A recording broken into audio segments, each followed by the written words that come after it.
Welcome back students to my class. और हम लोगों ने पिछले अपने लेक्चर्स में ऑप्टिकल सोर्सेज के बारे में स्टडी किया था कि ऑप्टिकल सोर्सेज आपके होते क्या हैं।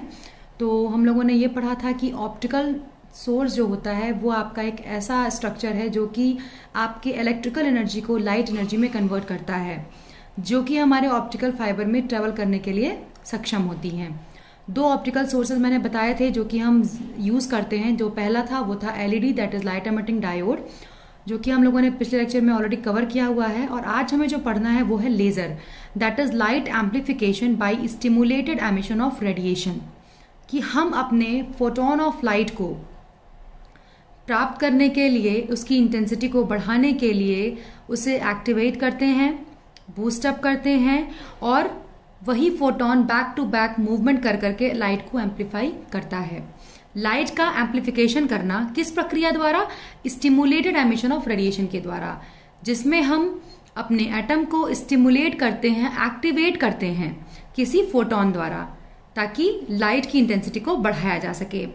लेजर हमारा हम जनरली यूज करते हैं, उसके पीछे रीजन है क्योंकि हमारा मोनोक्रोमैटिक है, यानी सिंगल कलर लाइट हमें देता है, कोहेरेंट है, सिंगल फ्रीक्वेंसी की लाइट, पोलराइज्ड है, हाई डायरेक्शनलिटी है इसकी, मतलब कि एक डायरेक्शनल फोकस्ड बीम, यानी जिसको हम कह सकते हैं कोलिमेटेड बीम प्रोवाइड करता है।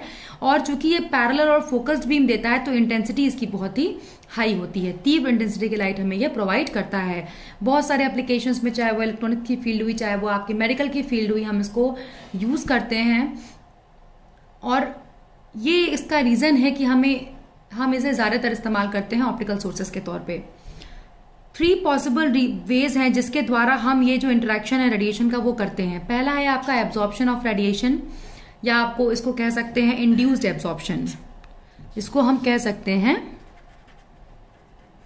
एब्जॉर्प्शन ऑफ रेडिएशन, ठीक है, या तो इंड्यूस्ड एब्जॉर्प्शन, मतलब वह प्रक्रिया जहां पे हम जबरदस्ती इंड्यूस करते हैं, फोर्स करते हैं एब्जॉर्प्शन को। स्पॉन्टेनियस एमिशन और स्टिमुलेटेड एमिशन, ये 3 वेज हैं जिसके द्वारा हम रेडिएशन का इंटरेक्शन कराते हैं। तो सबसे पहला है इंड्यूस्ड एब्जॉर्प्शन या एब्जॉर्प्शन ऑफ रेडिएशन। तो हमारे पास अगर 2 एनर्जी स्टेट्स हैं, 1 and 2, E1 आपकी लोअर एनर्जी स्टेट है, E2 आपकी हायर एनर्जी स्टेट है, definitely E2 is greater than E1। और अगर आपका कोई भी फोटोन इनिशियली ग्राउंड स्टेट पे है या स्टेट नंबर 1 पे है, तो वो एटम आपका एक photon of frequency h nu को एब्जॉर्ब करके डेफिनेटली हायर एनर्जी स्टेट में आ सकता है, जहां पर h nu equals to E2 minus E1, और we can say that nu equals to E2 minus E1 upon h। यहाँ पे E2 आपका क्या है? Energy of the atom state number 2, energy level of the state number 1, and h is the Planck's constant, nu is the frequency of the photon जिसके द्वारा हमने इसे activate किया है। यानी कि आप ये देख रहे हैं कि आपका ये एटम इस फोटोन को एब्जॉर्ब करके हायर एनर्जी स्टेट पर पहुंच रहा है। That's why it is known as induced absorption, कि हमने प्रेशर क्रिएट करके इंड्यूस किया है या एब्जॉर्प्शन किया गया है रेडिएशन का, और तब आपका एटम जो है वो हायर एनर्जी स्टेट में पहुंच रहा है। ठीक है, तो चलिए आगे बढ़ते हैं। नेक्स्ट बात करते हैं स्पॉन्टेनियस एमिशन की। स्पॉन्टेनियस मतलब स्वतः होने वाला, ठीक है। तो फिर से अगर आपके पास 2 एनर्जी स्टेट है, state number 1, state number 2, state number 1 की एनर्जी है E1, स्टेट नंबर 2 की एनर्जी है E2, और अगर आपके पास कोई भी एटम आपका हायर एनर्जी स्टेट में है E2, तो उसका कुछ वहां पे लाइफ स्पैन होगा, बिकॉज अगर वो हायर एनर्जी स्टेट में है that means it is in its excited state. तो अब ये एटम एक्साइटेड स्टेट से रेस्ट मोड में आने के लिए क्या करेगा? एक h न्यू फ्रीक्वेंसी का फोटोन एमिट करेगा और लोअर एनर्जी स्टेट पे आ जाएगा। तो आप ये देखिए कि आपने कोई भी फोटोन इंसिडेंट नहीं किया, कोई भी प्रेशर क्रिएट नहीं किया, कोई भी एक्टिवेटर या बूस्टअप नहीं दिया इसको। इस एटम ने स्वतः ही एक्साइटेड स्टेट में था, कुछ लाइफ टाइम के लिए होता है, कुछ लाइफ स्पैन के लिए होता है, अपनी एनर्जी को लूज करता है और वो पुनः ग्राउंड स्टेट पर वापस चला आता है। तो दिस इज योर स्पॉन्टेनियस, स्वतः होने वाला emission. Third is your stimulated, कि जब हम कुछ स्टिमुलेट करते हैं या एक्टिवेट करते हैं या बूस्टअप करने के लिए हम कोई इसमें एटम को या मॉलिक्यूल को देते हैं। तो सब ये देखिए आपका 2 energy levels, 1 state, 2 state, state number 1 की energy level E1, state number 2 की एनर्जी लेवल E2।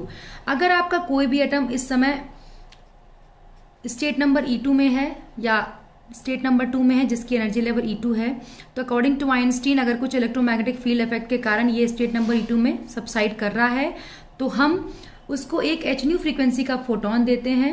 इस hν फ्रीक्वेंसी को फोटोन से ये एक्टिवेट होता है और कहाँ आता है, डाउनवर्ड्स ग्राउंड स्टेट पे आता है या स्टेट नंबर 1 पे वापस आता है और एक hν फ्रीक्वेंसी का फोटोन साथ ही साथ एमिट करता है। अब हमारे पास दो फोटोन हो गए। पहला हो गया इंसिडेंट फोटोन जिसको हमने इस एटम पे इंसिडेंट कराया था ताकि ये बूस्टअप हो या स्टिमुलेट हो। ठीक है, जैसे हम एक तरह से कैटलिस्ट की बात कर रहे हैं यहाँ पे जो कि रिएक्शंस को फास्ट करे। ठीक, और दूसरा आपका ये फोटोन जो कि क्या है, एमिटेड फोटोन, जो कि एटम आपका लोअर एनर्जी स्टेट पे आया है तो अपनी एनर्जी को उसने लूज किया है। ठीक, तो आपके पास दो फोटोन हो गए, इंसिडेंट एंड एमिटेड। अब ये इंसिडेंट फोटोन और एमिटेड फोटोन की डायरेक्शन ऑफ प्रोपगेशन और फ्रीक्वेंसी और वेवलेंथ सब समान होगी क्योंकि इसी इंसिडेंट फोटोन ने इसे एक्टिवेट किया है या बूस्टअप किया है, तब इसने एक hν का फोटोन हमें प्रोवाइड किया है। इसी प्रक्रिया पे आपका लेजर वर्क करता है, स्टिमुलेटेड एमिशन ऑफ रेडिएशन। हमने एक इंसिडेंट फोटोन दिया लेकिन हमें प्राप्त क्या हो रहा है, दो फोटोन्स प्राप्त हो रहे हैं। इसी को इस्तेमाल करके हम लेजर की प्रक्रिया को आगे बढ़ाते हैं। ठीक है, तो आपके पास तीन चीजें हैं, इंड्यूस्ड एब्जॉर्प्शन या एब्जॉर्प्शन ऑफ रेडिएशन, जिसपे आपका जो एटम है अगर वो इनिशियली ग्राउंड स्टेट पे है तो एक फोटोन को एब्जॉर्ब करके हाई एनर्जी स्टेट पे जाता है। स्पॉन्टेनियस एमिशन जो स्वतः होने वाला है, जिसमें आपका अगर कोई भी एटम हाई एनर्जी स्टेट पे है तो उस कुछ वो एक्साइटेड स्टेट में है, कुछ ही लाइफ टाइम के लिए वो वहां स्टेबल रहेगा, वो स्वतः ही एक फोटोन को लूज करके एक ग्राउंड स्टेट में चला आता है या स्टेट नंबर 1 में आता है। स्टिमुलेटेड मतलब हम एक स्टिमुलेट करने के लिए कोई सब्सटेंस डालें या उसको एक्टिवेट करने के लिए या बूस्टअप करने के लिए कोई स्ट्रक्चर डालें। तो अब यहाँ पे अगर कोई भी आपका एटम स्टेट नंबर E2 में है जहां पे उसकी एनर्जी लेवल E2 है और इलेक्ट्रोमैग्नेटिक फील्ड इफेक्ट के कारण अगर वो वहां पे स्टेबल बना हुआ है, सबसाइड कर रहा है, तो हम एक फोटोन देंगे hν का जो कि उसे बूस्टअप करेगा, एक्टिवेट करेगा, स्टिमुलेट करेगा और फिर वो एटम आपका ग्राउंड स्टेट में चला आएगा और एक फोटोन को एमिट करेगा। तो अब आपके पास दो फोटोन्स हैं hν फ्रीक्वेंसी के। ये दोनों फोटोन्स आपके इंसिडेंट और एमिटेड फोटोन आपके क्या है, सेम डायरेक्शन में प्रोपगेट करते हैं, सेम फ्रीक्वेंसी और वेवलेंथ के होते हैं। तो अब इसी प्रक्रिया पे हमारा लेजर वर्क करता है। आइए हम बात करते हैं कि लेजिंग एक्शन को करने के लिए तीन आवश्यक क्या चीजें होती हैं। तो सबसे पहला होता है आपको पता है स्टिमुलेटेड एमिशन, ताकि आपका बैक टू बैक फोटॉन्स की संख्या बढ़ती चली जाए, पॉपुलेशन इन्वर्जन, और तीसरा है पॉजिटिव फीडबैक। ठीक, कि आपका आउटपुट जो आपको प्राप्त होते चला जा रहा है वो पुनः इनपुट में जाए, पुनः उसको एक्टिवेट करे, फिर वो आउटपुट में जाए, लगातार लगातार आपके पास इंक्रीमेंट होता जाए फोटॉन्स का। पॉपुलेशन इन्वर्जन का मतलब क्या है, जैसा कि आपको पता है स्टेट नंबर 1 और स्टेट नंबर 2 जनरली आपका होता है कि एटम्स स्टेट नंबर 1 में होते हैं, रेस्ट स्टेट में या ग्राउंड स्टेट में आप कह लीजिए, जहां पे एनर्जी लेवल लो होती है। परंतु लेजिंग एक्शन के लिए यह जरूरी है कि आपका जो एटम है वो हायर एनर्जी स्टेट में हो, and this is your population inversion. ठीक है, कि आपका जो एटम है उसको आप हाई एनर्जी स्टेट में भेजने की प्रक्रिया करो, पॉपुलेशन इन्वर्जन, संख्या को इन्वर्ट करना। ठीक है, इसको हम आगे डिटेल में पढ़ेंगे। Population inversion, state of achieving more number of atoms in the excited state compare to the ground state. ठीक है, अब आपके पास दो स्टेट हैं, स्टेट नंबर 1, स्टेट नंबर 2। इस स्टेट की एनर्जी E1, स्टेट नंबर 2 की एनर्जी E2। अब जनरली क्या होता है, मैक्सिमम नंबर ऑफ एटम्स आपके स्टेट नंबर 1 में होते हैं, that is your ground state. परंतु लेजिंग एक्शन को करने के लिए हमें मैक्सिमम नंबर ऑफ एटम्स कहाँ चाहिए, हायर एनर्जी स्टेट में। तो वह प्रक्रिया जिसके द्वारा हम एटम्स की संख्या को हायर एनर्जी स्टेट में बढ़ाते हैं, अगर N1 है number of atoms in state 1 and N2 ही है number of atoms in state 2, तो N2 should be greater than N1। वह प्रक्रिया या वह प्रोसेस जिसके द्वारा हम स्टेट नंबर 2 में एटम्स की संख्या को बढ़ाते हैं, that is your population inversion. संख्या का इन्वर्जन होना, संख्या को इन्वर्ट करना। ठीक है, और पॉपुलेशन इन्वर्जन को अचीव करने के लिए जनरली हम जो यूज करते हैं वो होता है ऑप्टिकल पंपिंग। ऑप्टिकल पंपिंग की प्रक्रिया हम इस्तेमाल करते हैं, पंप अप करते हैं अपने एटम्स को लोअर स्टेट से हाई एनर्जी स्टेट में। पॉपुलेशन इन्वर्जन को अचीव, जैसे मैंने बोला कि लेजिंग एक्शन अगर हमें करना है तो तीन चीजें जरूरी हैं। स्टिमुलेटेड एमिशन, कि आपको फोटॉन्स, एक इंसिडेंट फोटोन है तो एक आपको और फोटोन मिलता रहे। ठीक है, आपने एक फोटोन इंसिडेंट किया, आपको एक मिला, यानी एक इंसिडेंट और एक एमिटेड मिलके 2 हो गए, तो आपका स्टिमुलेटेड एमिशन होना जरूरी है। प्लस आपका पॉपुलेशन इन्वर्जन होना जरूरी है, क्योंकि आपका हायर एनर्जी स्टेट में रहेगा तभी वो फोटोन को लूज करके नीचे आएगा। तीसरा आपका पॉजिटिव फीडबैक, कि जो भी आपका आउटपुट में फोटोन मिलता है उसको बैक टू बैक रिवर्ट करते रहिए आप, ताकि वो धीरे धीरे उनकी जनसंख्या में वृद्धि होती रहे।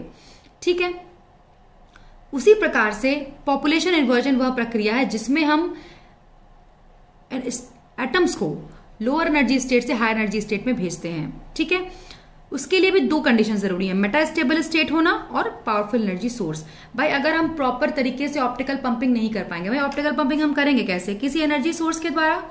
तो वो आपका एनर्जी सोर्स इतना पावरफुल होना चाहिए कि उसके पास इतनी क्षमता हो कि इन एटम्स को उनके रेस्ट मोड में से हटा के हायर मोड में ले जा सके।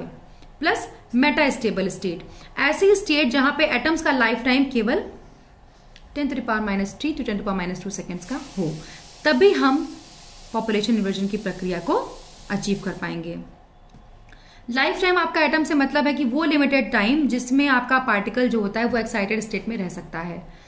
जैसे मैंने मेटास्टेबल स्टेट कहा कि वो स्टेट जहां पे एटम्स आपके 10⁻³ to 10⁻² सेकेंड्स के लिए ही रुकते हैं, उनकी लाइफ टाइम उतनी ही होती है उस स्टेट में। तो वो लिमिटेड टाइम जिसपे आपका जो एटम है वो एक्साइटेड स्टेट में रहता हो, that is generally in case of nano seconds में होता है ये। ठीक है,